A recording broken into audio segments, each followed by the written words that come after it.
जय हिंद दोस्तों, स्वागत है आपका हमारा यूट्यूब चैनल पे। आज हम स्टार्ट करेंगे क्लास 9 एक्सरसाइज 1.1 जो नई वाली बुक है गणित मंजरी, उसी का चैप्टर 1 है हमारा एक्सरसाइज 1.1। तो ये क्वेश्चन नंबर 1 है। इस क्वेश्चन नंबर 1 में एक्सरसाइज 1.1 में आपसे D1 R1 V1 V2 से रिलेटेड क्वेश्चन है।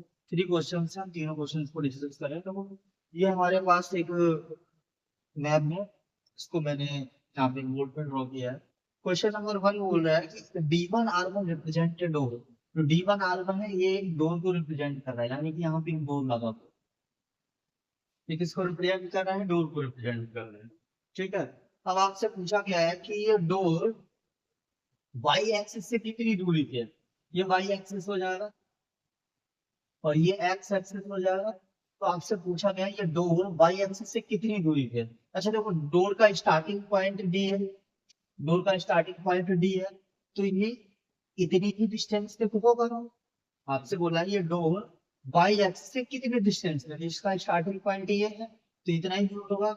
अब आपको वाई एक्सिस से पूछा गया है तो आंसर फर्स्ट का हो जाएगा। मैंने बोला था डिस्टेंस फ्रॉम वाई एक्सिस कितनी होती थी? एक्स। अब देखो इसके डी के कोऑर्डिनेट कितने हो जाएंगे। ये एक्स एक्सिस पे तो 8 है, वाई एक्सिस पे बिल्कुल नहीं है तो 0 हो जाएगा। वाई एक्सिस पे कितना हो जाएगा? 0। यानी एक्सिस एक्सिस के ऊपर लाई करना है तो वाई की वैल्यू कितनी हो जाएगी? 0। तो हमारा डिस्टेंस फ्रॉम वाई एक्सिस क्या होता है? एक्स। एक्स की वैल्यू कितनी है? एक्स है, ये वाई है, तो आंसर कितना हो जाएगा? 3। डिस्टेंस फ्रॉम वाई एक्सिस यानी जो डोर है वो वाई एक्सिस से कितनी दूरी पे है? एक्स दूरी पे है, 8 दूरी पे है। अब आपसे पूछा गया इसी में how far the door from X axis और distance from X axis.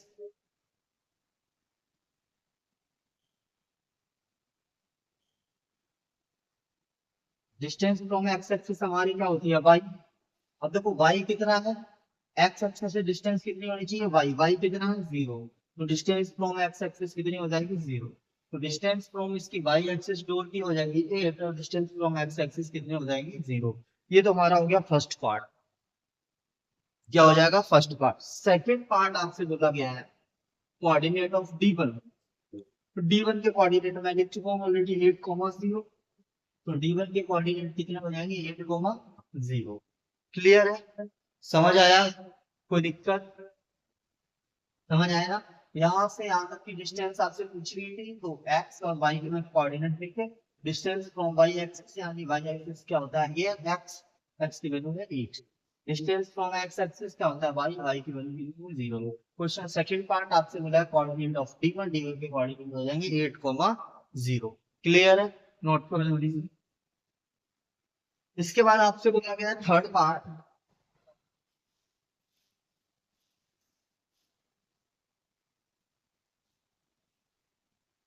Third part बोल रहा है R1 के कोऑर्डिनेट हमें गिवन है। R1 के कोऑर्डिनेट है 11.5, 0 और D1 के कोऑर्डिनेट हमारे पास 8, 0। आपसे पूछा गया है कि ये डोर कितना वाइड है, क्या ये कंफर्टेबल है जाने के लिए या नहीं। तो वाइड यानी कि कितना वाइड है, तो ये इतना वाइड हो जाएगा ये वाली। ये डिस्टेंस से ही पता चलेगा ये डोर कितना वाइड है। तो ये भी x2 है और ये मान लो एक तरीके से आर की कोऑर्डिनेट है, डी की कोऑर्डिनेट। ये वाइडर जो दी हुई है ये एक्स के कोऑर्डिनेट में, तो ये वाई एक्सिस है। वाइडर जो है एक्स के कोऑर्डिनेट देखा जाएगा। तो आर वन का एक्स कितना हो जाएगा? 11। तो width of door, third part, door की विड्थ कितनी हो जाएगी? इस 11 में से इस 8 को माइनस कर देंगे तो यानी कि 11.5, यानी कि आर का x coordinate minus y D का एक्स कोऑर्डिनेट, तो 3.5। और ये पूरी यूनिट किसमें गिवन है?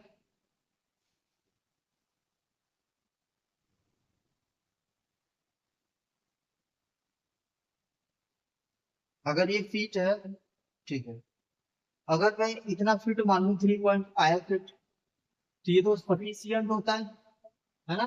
3.5 फीट काफी बेटर हो जाएगा लोड, तो ये हमारा सफिशियंट हो जाएगा। ठीक है। अब आपसे पूछा गया क्या इसमें व्हील चेयर जा सकती है कंफर्टेबली? यस, बिल्कुल। 3.5 फीट लगभग इतना हो जाएगा, इसमें आराम से व्हील चेयर जा सकती है। इसके बाद आपसे बोला गया फोर्थ पार्ट, इसका फोर्थ पार्ट बोला गया B1। B1 के कोऑर्डिनेट कितना हो जाएगा, देखो B1 का कोऑर्डिनेट पहले हम x एक्सिस लेंगे, x तो 0 है क्योंकि x y एक्सिस के ऊपर लाई कर रहा है, x का तो हो जाएगा 0, y कितना हो जाएगा 1.5, देखो 1 ये है 2 ये है तो 1.5, तो 1.5। और B2 के कोऑर्डिनेट कितना हो जाएगा, B2 का कोऑर्डिनेट हो जाएगा x एक्सिस पे तो 0 है और y पे कितना है 4, तो b की हो जाएगी 4। क्वेश्चन नंबर 2 कह रहा है ये बाथरूम डोर है और आपसे बोला गया है ये जो हमारा डोर का डोर है से वाइडर है या फिर नैरो है। तो देखो ये y एक्सिस पे है तो y x कोऑर्डिनेट तो 0 है, तो विड्थ ऑफ बाथरूम डोर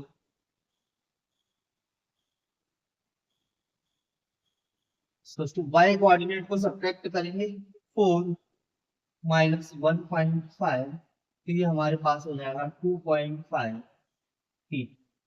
तो देखो ये हमारा बाथरूम से नैरो है, बाथरूम का जो डोर है वो कैसा है, नैरो है एज कंपेयर टू हमारे नॉर्मल डोर से। तो नॉर्मल डोर की 3.5 फीट, बाथरूम का डोर अगर 2.5 फीट, यानी कि ये नैरो है, ये ज्यादा वाइडर है, ये कंफर्टेबल है, ये एज कंपेयर टू थोड़ा सा कम कंफर्टेबल है, ठीक है। तो ये हमारी एक्सरसाइज 1.1 खत्म होती है। मिलते हैं अगली क्लास में एक्सरसाइज 1.2 के साथ। जय हिंद।